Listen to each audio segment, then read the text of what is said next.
What's up Twitch? What's up YouTube? So I'm gonna record here my first deck profile for the Twitch. So for YouTube, it's gonna be a Master Duel deck profile. It's gonna really reflect actually what a real life uh, Time Thief deck will look like. I've been playing this deck for the XYZ Synchro Festival. Obviously, the Time Thieves are primarily XYZ strategy, but nevertheless, they're a great strategy to run in the festival. I'll explain shortly why. So first of all, we're starting off with the staples. You run three Maxi, three Ash Blossom. Gotta run it. You have to run it. If Maxi's allowed, run three Ash Blossom. You run three to counter the Maxi on your turn. Then you do run the one token collector. So this is one of the great reasons why Time Thieves synergize well in this format. So token collector is a level 4. Time Thieves do not use tokens. Sword Soul uses tokens. So you're able to get a free summon, interrupt them, and I have a level 4 body to overlay into your Time Thiefers and level 4, rank 4 toolbox. Next, you have Time Thief Winder. You play 3 copies of him because he's Stratos of the deck. He's an extender. He can detach from an XYZ to summon himself, and then on summon with a normal or special, he searches you a Time Thief card. So he is a +1. Great searcher, searches for anything in your deck. Next, you have Basil Ship. You play it at 2 because it does come up where you need the second one. This Basil Ship in the graveyard, it can detach a card from an XYZ to summon itself out, and then it's a quick effect, tribute for cost. Target one of your XYZs. On resolution, non-target, equip one of card from your opponent's graveyard to your so or overlay your XYZ. So this card's really good for interrupting your opponent as well. Take away maybe you're trying to revive, take away a card you're trying to activate to stop that from resolving. Great card. Next, you have the best normal summon, probably the best Time Thief card. You have Regulator. It's basically Rescue Rabbit. So normal summon him, you tribute him, you summon any from your deck. Excellent card. He only works if you don't have any other. Sometimes it'll come up where you have a redoer already, but you draw the regulator. So what you could do with the redoer is banish him with his effect till the end of the turn to then get your regulator effect off. Also, what comes up is that if one of your XYZs is destroyed by battle while regulator's in the graveyard, you can special. So don't forget that because that could give you the follow-up you need to summon another XYZ. Next, you have the one of Chrono Quarter. It's like a magic cylinder in the battle phase, but more importantly, it can summon itself out if one of your XYZs is removed by the field by card effect, including Time Thief Redoer when he leaves the field by his own effect. So he's an extender as well in the graveyard and also lets you survive and maybe cheat out some wins with the Magic Cylinder effect. Next, you have the one of the extenders of the deck, Raid Raptor Strangulanius, generic Dark extender. You're only really summoning Dark XYZs from the extra deck, so and Dark monsters in general, so you're okay to lock yourself in. And then another effect that sometimes comes up is if you control an XYZ monster with a Dark XYZ monster as material, you can target one level 4 level Raid Raptor monster graveyard special summon it. The only time this comes up is if like you use Raider Knight to go into Arc Rebellion, and then you still have Strangulanius in your hand. You could special it, then target another Strangulanius, get over for another body to help you finish the game. So it will come up, has come up before, especially with all my experience playing time. Next, you have the 3 adjuster, an extender, or it could also on summon dump any Time Thief card graveyard, which is really good because, as we discussed already, Basil Ship has a graveyard effect to summon himself out, Chrono Quarter as well. Then you have the flyback, which is one of your interruptions in the grave. You can banish it to take one of your opponent's cards in the graveyard and attach it to your XYZ. So she comes in handy. Next, you have the Lightning Storm to go second.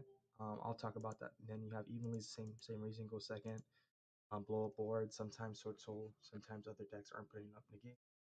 Helps you card advantage, take away the resources, etc. You have the one-time thief hack. It makes your XYZs invulnerable, unaffected to turn their summon and untargetable. And then it also helps your XYZs gain attack for each material, helps you get over big monsters, helps you attack directly, finish games, etc. Who called by, obviously, for the hand traps, for Ash, Maxi, and whatever else that comes up against. Startup's an extender, helps you special summon Bricky Time Piece out of hand.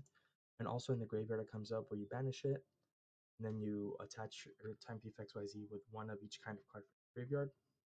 Really good effect. Also, you play two because sometimes you want to use Perpetua's effect, one of the XYZs, to your Winder with the spell at end phase to draw a card. So it can come up for you +1 end phase. Two turns with tributes because your Redoer dodges it and he comes back. So this is a stable time thief card. Appreciate Brigandine because hey, best extender gives you a trap under your Redoer. A trap under your Redoer means you get a quick effect non-target bounce, so outs anything unless it's Ignites Your Tower. But in this event, Ignites Your Towers are not a thing. Two evenly is what we talked about. Two imperms because it's good against Sword Soul, good against anything. Trades 1 for 1 card.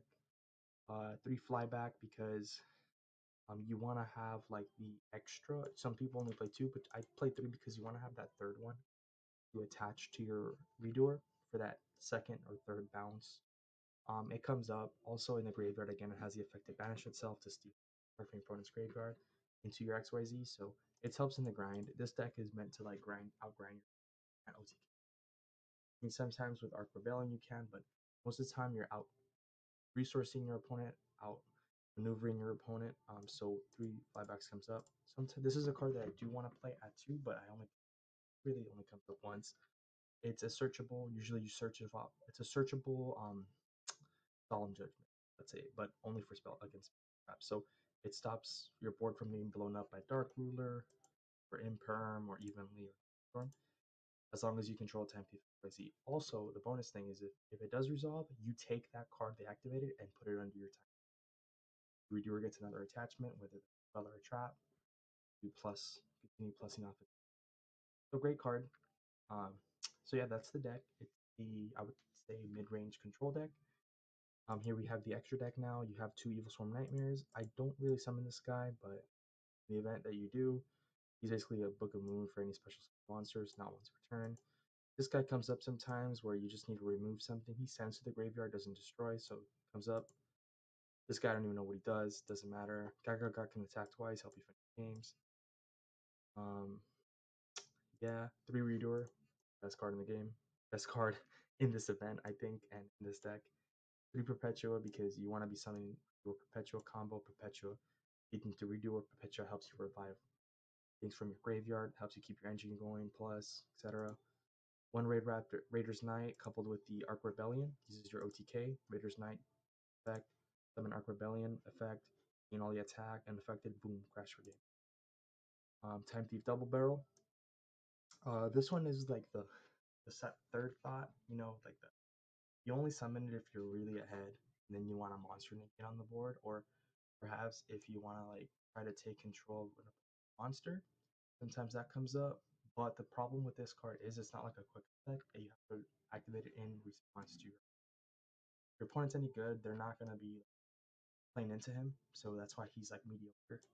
He'd be a lot better if you could just effect, but so that's the profile. I hope you guys enjoyed it. I'll be posting a video as well with some gameplay. I garner gameplay that's exciting, shows off what the deck can do, what it loses to, and how much fun it is. All right, thanks for watching, guys. If you're to subscribe, leave a comment below. Let me know what deck you'd like me to play next. All right.